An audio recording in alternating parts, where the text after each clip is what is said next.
मित्रांनो, पिंकीचा विजय असो या मालिकेच्या आजच्या भागामध्ये बापूसाहेब आणि धनंजय हे दोघेही आता पक्षश्रेष्ठींना भेटायला आलेले असतात।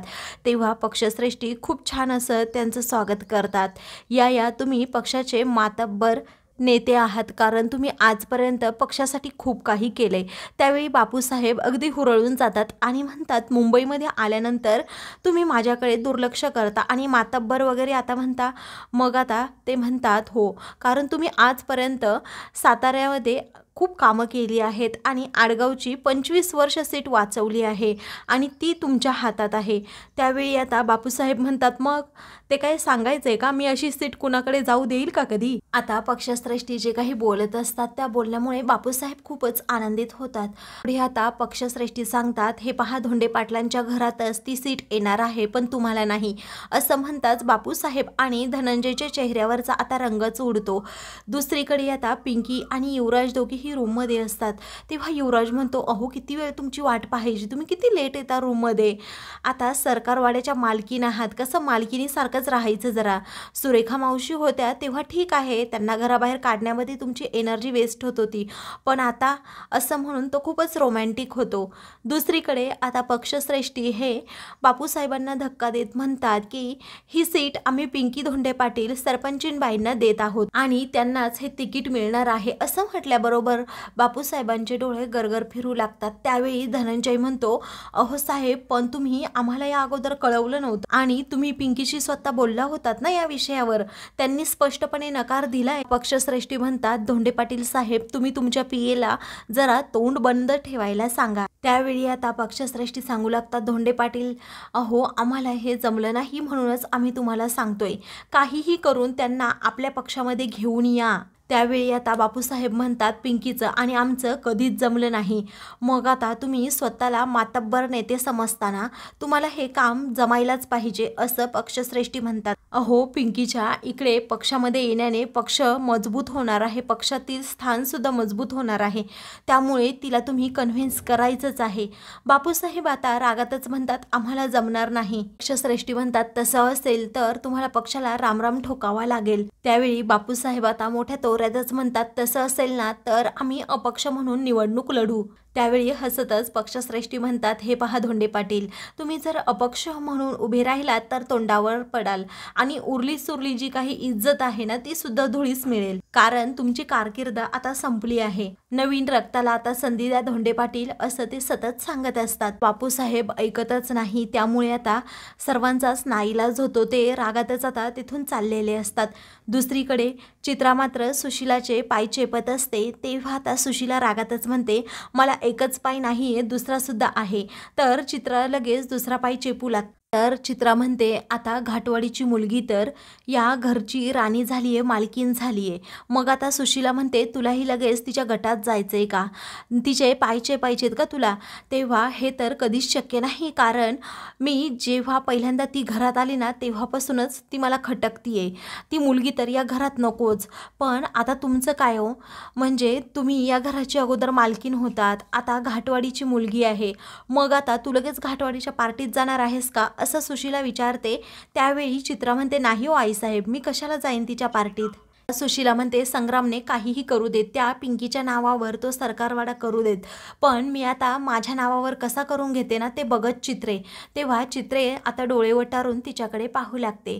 इकडे पिंकी आता युवराजला म्हणते, मी सासूबाईंच्या नावावर आता हा सरकारवाडा करणार आहे। त्यावेळी युवराज म्हणतो, तुम्ही आणि आईसाहेबांच्या नावावर कशाला बरं? अजिबात आईसाहेबांच्या नावावर करू नका, कारण तुम्हाला त्या पाण्यात पाहण्यासाठी सुद्धा मागे पुढे पाहणार नाही। त्यावेळी पिंकी म्हणते, अहो तसं नाहीये, आईसाहेब खूप बदलल्या असणार, कारण तुम्हाला सांगू का, तर सुरेखा मावशींना बाहेर काढलं ना त्यामुळेच त्या माझ्यावर खूप इम्प्रेस असतील। युवराज म्हणतो, तुमचा हा चांगुलपणा जरा तुमच्याकडेच ठेवा। त्यावेळी पिंकी म्हणते, अहो त्यांच्या नावावर असला माझ्या नावावर असला काही फरक पडतो का सरकारवाडा? युवराज म्हणतो, नाही पडत ना फरक, मग तुम्ही एकच गोष्ट करा, तुम्ही तुमच्याच नावावर ठेवा तो। तिकडे सुशिला म्हणते, हा सरकारवाडाचे पेपर बघ, ती माझ्या लगेच हातात आणून देईल की नाही, कारण तिला नवऱ्याच्या नजरेत मोठं व्हायचंय, ती संधी का सोडेल मग, तर मी तुझ्याशी पैंज लावते, असं सुशीला आता चित्राबरोबर पैंज लावते. तर इकडे आता युवराज म्हणतो, मी तुमच्याशी पैंज लावतो, पहा तुम्हाला नाही त्यांनी पाण्यात पाहिलं, कारण तुम्ही त्यांच्यासाठी कायमच घाटवाडीची मुलगी आहात, ती तुम्हाला कधीही सून म्हणून स्वीकारणार नाही, हा माझा शब्द आहे, असं युवराज आता पिंकीला समजावू लागतो. आणि नंतर म्हणतो, हे पहा माईसाहेबांनी काहीतरी विचार करूनच तुमच्याकडे या सरकारवाड्याची जबाबदारी दिली असेल, त्यामुळे मी म्हणतोय की अजिबात तो सरकारवाडा अजिबात आईसाहेबांच्या नावावर करू नका. मग आता पिंकी म्हणते, हो बरोबर आहे तुमचं, मी नाही करत तो सरकारवाडा आईसाहेबांच्या नावावर, आईने खूप मोठी जबाबदारी माझ्यावर दिली आहे, असा निर्णय आता पिंकी आणि युवराज घेतात. तर दुसरीकडे चित्रा ही सुशिलाच्या पायांची अजून मालिश करत असते. त्याचवेळी सुशिलाला झोप लागते. मग आता चित्रा म्हणते, काय हो आईसाहेब, जाऊ का मी, कारण पिंकी तर अजून आलेली नाही आहे ते पेपर घेऊन. तेव्हा सुशिला आता पटकन जागी होते आणि म्हणते, कशी नाही आली घेऊन, बघते ना मी तिच्याकडे आता, असं म्हणून ती आता पुढे जायला निघते. तेव्हा चित्रा म्हणते, थांबा, आपण दोघीही बरोबर गेलो तर लगेच त्या घाटवाडीच्या मुलीला समजेन की मी तुमचे कान भरले आहेत, त्यामुळे असं पुढे जायलाच नको. तेव्हा आता सुशिला ठीक आहे असं म्हणते. चित्रा आता हॉलमध्ये गेल्यानंतर सुशिला लगेच तिच्या पाठोपाठ येते आणि म्हणते, एक घाटवाडीच्या मुली पटकन बाहेर ये. आता छबी देखील तिथे बसलेली असते. ती म्हणते, झालं आईचं सुरू झालं. तेवढ्यातच पिंकी आता तेथे येते, विचारते, काय झालं सासूबाई, त्यावेळी तू स्वतःला काही जास्त शहाणी समजायला लागली का, आता ती सुरेखा गेली तर तुला काय वाटलं, तू घराची मालकीन होशील का. तेवढ्यातच आता पत्रकार तेथे येतात आणि नमस्कार तडफदार आणि युवा नेत्या पिंकी धोंडे पाटील असं म्हणून पिंकीला ते इकडे बोलवतात. पिंकी आता विचारते, काय, कोणत्या कामासाठी तुम्ही इथे आलात. तेव्हा कोणत्या कामासाठी काय, अहो या गावातील युवा तडफदार नेत्या म्हणून तुमच्याकडे पाहिलं जातं आणि आता तर तुमच्याकडे खूप मोठी गुड न्यूज आहे. पक्षातून गजराज धोंडे पाटलांची हकालपट्टी झालेली असून आता त्या पक्षाचं आमदारकीचं तिकीट तुम्हाला मिळालेलं आहे. आता हे ऐकताच घरातील सर्वांना खूप मोठा धक्का बसतो. सुशिलाचा मात्र तिळपापड होतो. तेव्हा ती म्हणते, काय काय म्हणताय काय तुम्ही, उचलली जीभ आणि लावली टाळ्याला. त्यावेळी आता पुढे ती सांगू लागते, साहेबांना पक्षश्रेष्ठींनी बोलावून घेतले आमदारकीची तिकीट देण्यासाठी आणि तुमचं आपलं काय. मग आता पत्रकार म्हणतो, तुमचा काहीतरी गैरसमज होतोय सुशिला धोंडे पाटील. अहो सरपंच पिंकी धोंडे पाटलांना त्या पक्षामध्ये आणा अशी मागणी बापूसाहेबांकडे करण्यात आली होती, पण पिंकी धोंडे पाटलांनी त्यांच्या पक्षात जाण्यासाठी नकार दिल्यामुळे गजराज धोंडे पाटलांची त्या पक्षातून हकालपट्टी करण्यात आली. आता असं म्हटल्याबरोबरच इकडे सर्वांनाच धक्का बसतो. तेवढ्यातच बापूसाहेब आणि धनंजय हे दोघेही तिथे येतात आणि सर्व बोलणं ऐकतात. त्यानंतर दुसरे पत्रकार विचारू लागतात, सरपंचीन पिंकी धोंडे पाटील, अहो तुमचं पारडं जड असल्यामुळे गजराज धोंडे पाटलांची त्या पक्षातून हकालपट्टी झाली, यावर तुमचं काय मत आहे. पिंकी तर म्हणते, मला याबद्दल काही माहीत नाही आणि याविषयी चर्चासुद्धा करू नका, कारण माझ्यापर्यंत हा विषय अजून. युवराज म्हणतो, हे पहा तुम्ही आता निघा, कारण आम्हाला याबद्दल काही माहीत नाही आणि या विषयावर बोलायचं सुद्धा नाही. काही पत्रकार हे मागे पाहतात तर तेथे आता बापूसाहेब आलेले असतात. ते म्हणतात, आमदार गजराज धोंडे पाटील आले आहेत. त्यावेळी लगेच बापूसाहेबांना प्रश्न विचारले जातात, पण बापूसाहेब त्या प्रश्नांची उत्तरं देण्याचं टाळतात आणि धावतच पिंकीकडे येतात. तेव्हा ते रागातच म्हणतात की काय एवढी पाताळ यंत्रीबाई मी कुठेही पाहिली नव्हती, बोलवलंच नाही ह्या पत्रकारांना इकडे. तेव्हा पिंकी नाही म्हणते.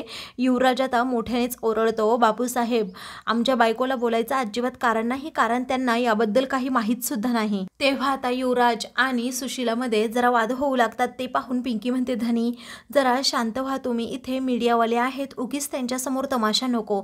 मग आता पत्रकार विचारू लागतात, पिंकी धोंडे पाटील तुम्ही काय करायचं ठरवलंय, आणि गजराज धोंडे पाटलाला हे विचारतात की अपक्ष म्हणून निवडणूक लढवणार की तुमच्या सुनेला तुम्ही सपोर्ट करणार, की तुमच्या राजकीय कारकिर्दीचा हा अंत समजायचा आम्ही. आता चौताळूनच बापूसाहेब हे पायात असणारी चप्पल काढतात आणि पत्रकारांना फेकून मारणार असतात. म्हणतात की जास्त बोलला ना आता हे पायथानच डोक्यात टाकेन, असं म्हणून पत्रकारांना ते तेथून जायला सांगत असतात. त्यावेळी सर्वजण त्यांना अडवतात. ते पत्रकार आता खूपच चिडतात आणि म्हणतात, एका पत्रकारावर तुम्ही चप्पल उगारताय, अशा दडपशाही करणाऱ्या आमदाराचा धिक्कार करायला हवा, असं म्हणून आमदार गजराज धोंडे पाटलांचा धिक्कार असो अशा ते घोषणा देऊ लागतात. तेव्हा युवराज त्या पत्रकारांना आता गप्प करतो आणि तेथून जायला सांगतो. तर पत्रकार आता बापूसाहेबांचा धिक्कार असो अशा घोषणाबाजी करतच तेथून जातात. तर आता बापूसाहेब हे खूप चिडलेले असतात आणि पिंकीलाच खूप बोलू लागतात की तुझ्यामुळेच माझं हे पद धोक्यात आलंय. मग आता पिंकी म्हणते मी काय केलंय बापूसाहेब, तुम्ही शांत राहा. असं म्हणता म्हणताच पिंकीला आता जोरात भोवळ येते आणि ती खाली पडते. त्यामुळे आता युवराज आणि घरातील सर्वजणच खूप घाबरतात. पिंकीला अचानक चक्कर कशी आली हाच प्रश्न सर्वांना पडतो. ती बेशुद्ध झालेली असते. आता तिला सगळेजण रूममध्ये घेऊन येतात. युवराजने तिचा हात घट्ट पकडून ठेवलेला असतो. काही वेळानंतर आता ती शुद्धीवर येते. मग आता युवराज म्हणतो तुम्हाला बरं वाटतंय का? पिंकी आता उठण्याचा प्रयत्न करते. युवराज म्हणतो तुम्ही जरा शांत व्हा आणि आराम करा. त्यानंतर आता पिंकी उठतेच आणि विचारते काय झालं. आता तिला बोलता पण येत नसतं. तिला कोरड्यावर उलट्या चालू होतात. मग आता ती लगेच आतमध्ये जाते. तेव्हा छबी देखील तिच्याबरोबर जाते. आता युवराज म्हणतो मला माहीत आहे ना स्ट्रेसमुळेच हे सगळं काही झालं असेल. त्यावेळी आता चित्राला जरा वेगळाच काहीतरी संशय येतो म्हणून ती आता पिंकी येण्याची वाट पाहत असते. आता पिंकी तिथे येते. युवराज म्हणतो झालं ना मनासारखं, नुसता स्ट्रेस घ्यायचा. अगोदर त्या सुरेखा मावशींच्या मागे पळालात आता काय मिळालं तुम्हाला, असं म्हणून तो तिच्यावर आता चिडतो.